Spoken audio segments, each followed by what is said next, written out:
Y'all, I ain't gonna tell y'all that I almost wrecked the car today.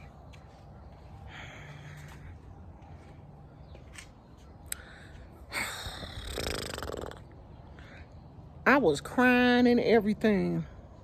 So let me tell y'all what happened. Is it something on my nose? My skin's so dry. If it's dry, just ignore it. Um, so I went to Kaiser to get my blood test done. They go Gizmo. So I went to Kaiser to get my blood test done, right? And I usually park in the back because if y'all don't know, we have a Lincoln Navigator and it's big. And so I usually park in the back so I don't have a problem, maneuvering because I'm still, me and parking, I'm still not that good at parking. So I ride around to the back where I always go, and Lord, they had the back blocked off, didn't they? Because they were giving flu shots outside. So they had people lined up outside the Kaiser, not inside, outside, and had the area blocked off, the parking area blocked off. But I didn't realize it was blocked off till I had got back there. And then there was no place to turn around. I'm in this big ass Navigator.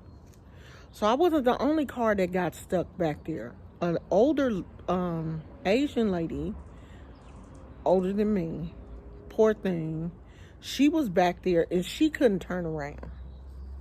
So her car was in the way of me trying to back up because I was going back into a parking stall. Thank God there was like a couple of parking stalls available. So I was going back into there and turn around. But she was in my way. So I couldn't. And so I was like, at first I didn't know what was going on with her. So I was like, oh, are you getting ready to move? And she was like, I can't back up. I can't back up. And I was like, oh, God. So I'm in a position where I couldn't back up. But I got out the car and looked, and I was like, okay, yeah, I can back up. Child, I done backed over the median, this, backed over that. I felt the tire hitting it, but I thought, okay, when the tire hit it, I thought, I had stopped. So I got out to look, and it looked like I was on top of it and I was stuck. So I got back in and pulled up a little bit, and then I realized, okay, I'm not stuck, but I can't get out. I was about to start crying. But the security guard came and moved the other lady out the way, and then I was able to pull up and back up and then pull out. But I had to end up getting out the car again, moving the sign that said don't pull in. The security guard got mad at me because I moved the sign. I was like, I can't get out unless I move this sign. And I think she was, she was already mad probably because she had to help the other lady. But see, what they fail to realize is these are very small parking spaces. The parking lot is not that big. If you block off a section of the parking lot and people don't realize it's blocked off until they turn around to go into it, there's no way for people to get out.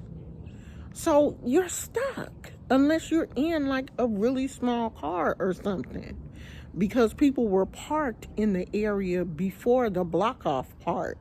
So it didn't leave you any room. Like they should have blocked off that whole entire area. And then at least when you came around that curve and realized that it was blocked off, you would have had a space to turn around in. But they didn't do that. So I think the security guard was already upset because she had to help the Asian lady back her car up. And then when I moved the sign so I could get out, I guess that pissed her off even more.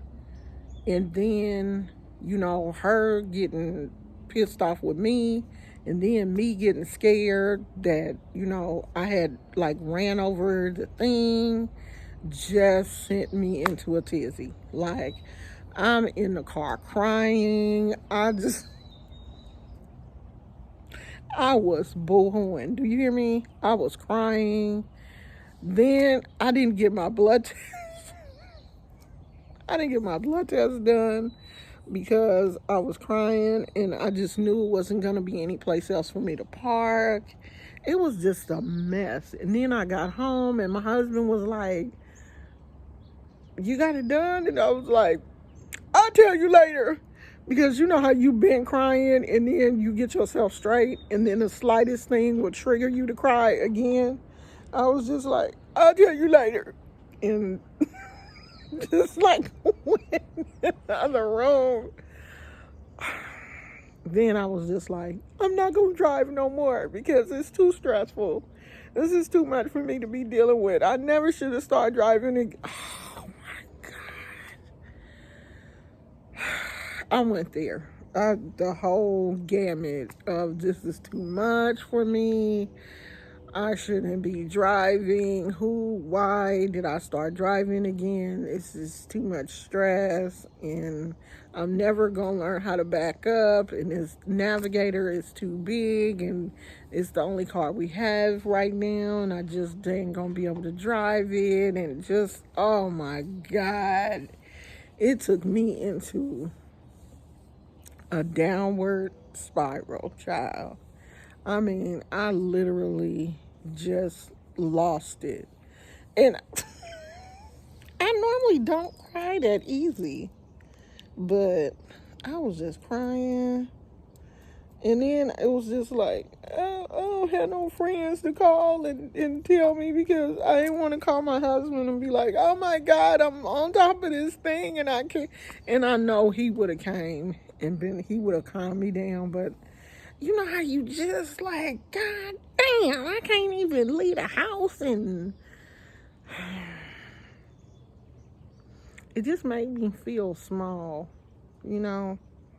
I just felt defeated, like seriously defeated. I was like, God damn, I'm an adult. I just felt like a little kid who just needed a parent or somebody, and it sucks to be an adult and you need a parent to come help you.